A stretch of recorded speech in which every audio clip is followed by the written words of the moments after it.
we're going to look at mutually exclusive events. So they're usually, when written in the math language, if we're looking for the probability of mutually exclusive events, we're looking for probability of A or B happening. So one or the other, not both. What was the probability? So usually how this is written is you have event A and event B, and then of course technically all of these are within an area that neither could obviously happen, right? That would be, I guess we can call it you can call it S, the entire set of everything. Okay, so a set of all probabilities. Here's the probability of event A, and here's the probability of event B.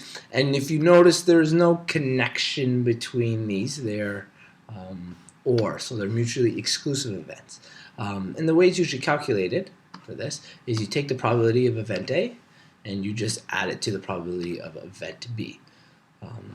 Looks a little confusing the way it's written, but relatively straightforward as long as we can find the probabilities of both events. So we have a question down here.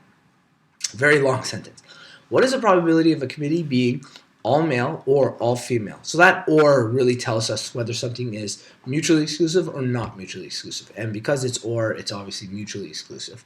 If 5 people are to be chosen out of a group of 6 males and 8 females. Excuse me. So we've got a lot of important information, so let's kind of highlight it. Probability of being all male or, okay, so the or is pretty important, all female, and the number of people involved. So there's going to be 5 people, and there are 6 males and 8 females. So there's quite a bit of information we got to find out. First of all, we got to figure out how many people are there in this pool, or in the set, you would call it. How many people are there in the sets of probabilities? Do you know how we'd figure that out? Like all together? Do we just add those 6? Yeah, that's right. So we take these 6 males and we add the 8 females, and you end up with a total of 14. Okay, so there's a total of 14 people to choose from. Okay, that's important for our probability. The other thing we got to figure out is how many ways you can choose. For instance, if we're going to do the all male, how many ways 5 people can be chosen out of 6 males? And if it's going to be all female, how many ways can 5 people be chosen out of 8 females? So this is where combinations come in. So we have to have already gone through the idea of combinations. So here is our combination formula. And you also have a calculator that probably calculates it. But let's just talk about the setup for the probabilities. I'm going to write them in this version. So for instance, when we're talking about how many ways can 5 people, okay? Just how many ways can 5 people be chosen out of 14, okay? I'm going to write n being the number of people, so that'll be our 14, and the number of people we're choosing, r, would be our 5 in that case. So I'm just going to write 14C5, excuse me, to represent whatever number that is. So the probability of the 2 events here. So what's the probability of event A being all male and event B being all female is equal to the probability of event A plus probability of event B. So we'll do the blue for boys and red here for females. I wrote the same letter twice. Okay, so with that being said, the first probability, we said the probability of boys is going to be out of, okay, it's going to be out of the total number of possibilities, excuse me, which is 14.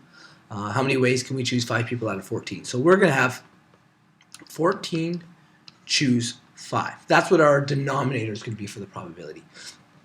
The numerator, though, is strictly how many ways can we choose 5 males out of the 6 males. Obviously, we can't choose from the females in that group, so there's really only 6 to choose from. So again, that's going to be a total number of 6, and again, we're choosing 5 in that case. So we'll write it in blue here. We have 6 choose 5. How many ways can we choose that? Okay, and these are actual numeric values. We're going to calculate them in a minute. But that's the first probability. Second probability, denominator will be the same. We're talking about how many total possibilities, 14, choose 5, okay? And for females, how can we set up this combination for females? Do you know? How many females are there to choose from? 8. Okay. choose 5. Yeah, choose 5, exactly. It's 8, choose 5. We have 8 females to choose from, and we need 5 of them. Okay. Now you can put everything through this formula here, this being our n is the first value. We're going to quickly use a calculator to find our combinations for our probability. And this is actually written incorrectly. It should be A and then B. Okay. So let's bring out our calculator here. And I believe this guy can do combinations somewhere. Here it is. Great. Okay, so here's my combination. The very first one is 6, choose 5. Okay, so there are 6 ways we can take that. So I'm going to replace that number with, or that top of the numerator of the fraction with 6. The denominator is, and I'm going to click this again and just change the values, 14. There's a total of 14, and we got to choose 5 people out of it. We could choose it 2,002 ways. So there are quite a lot of ways we could choose this idea. The denominator will be, again, the same over here. We're lucky when we go to add fractions, that's already set up for us. The numerator, a little different. We need, this time, it's going to be 8 females. How many ways could we take 5 females out of the total of 8? And there are 56 ways we could do that. So 56.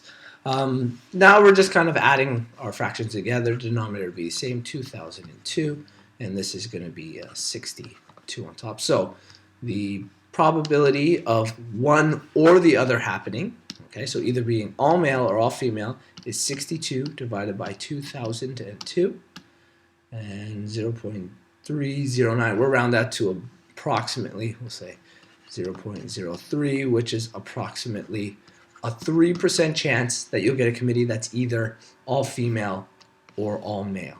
Okay, and this is a mutually exclusive event.